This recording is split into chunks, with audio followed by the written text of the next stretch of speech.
சேரனுக்கு உறவா செந்தமிழர் நிலவா என்ற ஒரே வார்த்தையில தமிழக மக்களுடைய மனதில் பெண் திரைப்படம் மட்டும் இல்ல, இயக்குனர் கே சங்கர் அவர்கள், புரட்சி தலைவர் அவர்கள் நடிச்ச கலங்கரை விளக்கம், சந்திரோதயம், குடியிருந்த கோவில், உழைக்கும் கரங்கள், இன்று போல என்றும் வாழ்க திரைப்படங்களோட அதை கொண்டு போய் வங்கியில மாற்றுவதற்காக எடுத்துட்டு போகும்போது அந்த பழி ஹீரோ மேல விழுந்துடுது.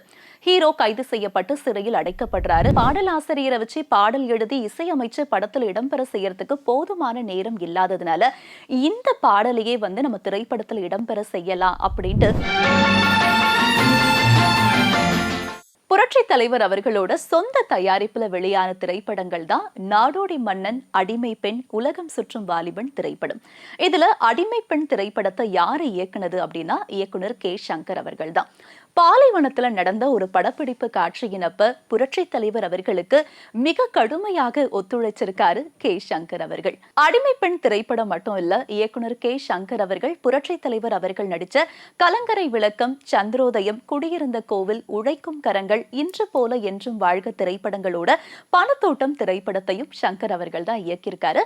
ஆரம்பத்துல படத்தொகுப்பாளரா தான் அவருடைய திரையுலக வாழ்க்கையை தொடங்கியிருக்காரு. அதுக்கப்புறமா இயக்குனர் அந்தஸ்தை அடைஞ்சிருக்காரு. அது மட்டும் இல்லாம மக்கள் திலகம் அவர்களுடைய இதயத்திலையும் இடம் பிடிச்சிருந்தார் சங்கர் அவர்கள். பணத்தோட்டம் திரைப்படத்தை ஜி.என். வேலுமணி அவர்கள் தான் தயாரிச்சிருந்தாரு. இயக்குனர் கே சங்கர் அவர்கள் இயக்கியிருந்தாரு. பணத்தோட்டம்ன்ற பேர்ல ஏற்கனவே பேரறிஞர் அண்ணா அவர்கள் ஒரு நூலை எழுதி வெளியிட்டிருந்தாரு. ஆனா பணத்தோட்டம் திரைப்படத்துக்கும் அண்ணா அவர்களுடைய நூலுக்கும் எந்த சம்பந்தமும் கிடையாது. பணத்தோட்டம் திரைப்படத்துடைய கதை என்ன அப்படின்னா, ஒரு கள்ள நோட்டு இந்த படத்துடைய ஹீரோ கையில கிடைக்குது. அதை கொண்டு போய் வங்கியில மாற்றுவதற்காக எடுத்துட்டு போகும்போது அந்த பழி ஹீரோ மேல விழுந்துடுது. ஹீரோ கைது செய்யப்பட்டு சிறையில் அடைக்கப்படுறாரு. ஆனா அங்க இருந்து தப்பிச்சு வெளியே வந்த ஹீரோ அந்த கள்ள நோட்டு கும்பலை கண்டுபிடிச்சு ஒப்படைக்கிறாரு காவல்துறை கிட்ட. இதுதான் இந்த திரைப்படத்துடைய கதை. இந்த படத்துல இடம்பெற்ற எல்லா பாடல்களுமே எழுதினது யாருன்னா கவியரசர் கண்ணதாசன் அவர்கள் தான். இந்த படத்துடைய வெற்றிக்கு இந்த பாடல்களும் ஒரு காரணம் அப்படின்னே சொல்லலாம். அது மட்டும் இல்லாம பாடல்கள் எல்லாமே மிக சிறப்பான பாடல்களா இருக்கும். இந்த படத்துடைய பாடல்களை எழுதினப்ப மக்கள் திலகம் அவர்கள் அவருடைய மன உளைச்சலை சொல்லி ஒரு பாடலை எழுதுமாறு கவியரசர் கிட்ட சொல்லியிருக்காங்க. உடனே கவியரசர் அவர்களும் பாடல் வரிகளை எழுதி கொடுத்திருக்காங்க. அது என்ன பாடல் அப்படின்னா, என்னதான் நடக்கும் நடக்கட்டுமே, இருட்டினில் நீதி மறையட்டுமே என தொடங்கும் பாடல் தான் அது. பேசுவது கிளியா, பெண்ணரசி மொழியா, என்னதான் நடக்கும் நடக்கட்டுமே, ஜவ்வாது மேடையிட்டு, ஒரு நாள் இரவில், இந்த எல்லா பாடல்களையுமே கவியரசர் அவர்கள் ரொம்ப அற்புதமா எழுதியிருப்பாங்க. ஆனா இதுல பேசுவது கிளியா இந்த பாடலை இடம்பெற செய்யறதுல ஒரு மாறுபட்ட கருத்து இருந்திருக்கு மக்கள் திலகம் அவர்களுக்கு. ஏன் அப்படின்னா, கவியரசர் அவர்களுடைய பேச்சு மக்கள் திலகம் அவர்களுடைய மனதுல மிகப்பெரிய மன உளைச்சலை ஏற்படுத்தியதே காரணம் அப்படின்னே சொல்லலாம்.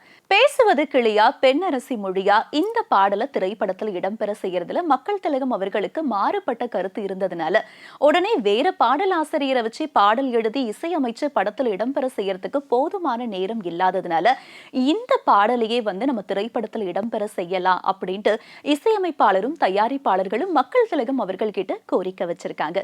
மக்கள் திலகம் அவர்கள் தயாரிப்பாளர்கிட்டையும் இசையமைப்பாளர்கிட்டையும் நீங்க இந்த பாடலை என்னுடைய தோட்டத்துக்கு அனுப்புங்க, நான் கேட்டுட்டு நல்லா இருக்கா இல்லையா அப்படின்னு ஒரு முடிவெடுத்து உங்களுக்கு சொல்றேன்னு உறுதி அளிச்சிருக்காங்க. அவங்களும் பாடலை அனுப்பியிருக்காங்க. அப்ப மக்கள் திலகம் அவர்களோட அவருக்கு நெருக்கமான ஒரு பத்திரிகையாளர் இருந்திருக்காரு. அவர்கிட்ட இந்த பாடலை போட்டு காமிச்சு இந்த பாடல் எப்படி இருக்குன்னு கேட்டுட்டு சொல்லுங்க, நீங்க நல்லா இருக்குன்னு சொன்னாதான் இந்த திரைப்படத்துல இந்த பாடல் இடம்பெறும் அப்படின்னு புரட்சி தலைவர் அவர்கள் சொல்லியிருக்காங்க. பேசுவது கிளியா, பெண்ணரசி மொழியா இந்த பாடலை கேட்ட பத்திரிகையாளர் உடனே என்ன சொன்னாங்க தெரியுமா? சேரனுக்கு உறவா செந்தமிழர் நிலவா என்ற ஒரே வார்த்தையில தமிழக மக்களுடைய மனதில் இடம்பெற்ற அழகு நிலா போன்ற ராமச்சந்திரன் என்ற கருத்தை ரொம்ப அழகாக ஒரே வரியில கவியரசர் அவர்கள் சொல்லியிருக்காங்க. அதனால இந்த பாடல் கண்டிப்பா இந்த படத்துல இடம்பெறட்டும் அப்படின்னு சொல்லியிருக்காங்க. அதுக்கப்புறமா பணத்தோட்டம் திரைப்படத்துல இந்த பாடல் இடம்பெற்ற பாடல்னே சொல்லலாம். என்ன நேயர்களே, இன்னைக்கு நம்ம நிகழ்ச்சியில மக்கள் திலகம் அவர்கள் நடித்த பணத்தோட்டம் திரைப்படத்தின் பின்னணியில நடந்த பல சுவாரஸ்யமான விஷயங்களை பார்த்தோம். கண்டிப்பா உங்க எல்லாருக்கும் பிடிச்சிருக்கணும்னு நினைக்கிறேன். மீண்டும் அடுத்த நிகழ்ச்சியில் உங்களை சந்திக்கும் வரை உங்களிடமிருந்து விடை பெறுபவர் உங்கள் உமா.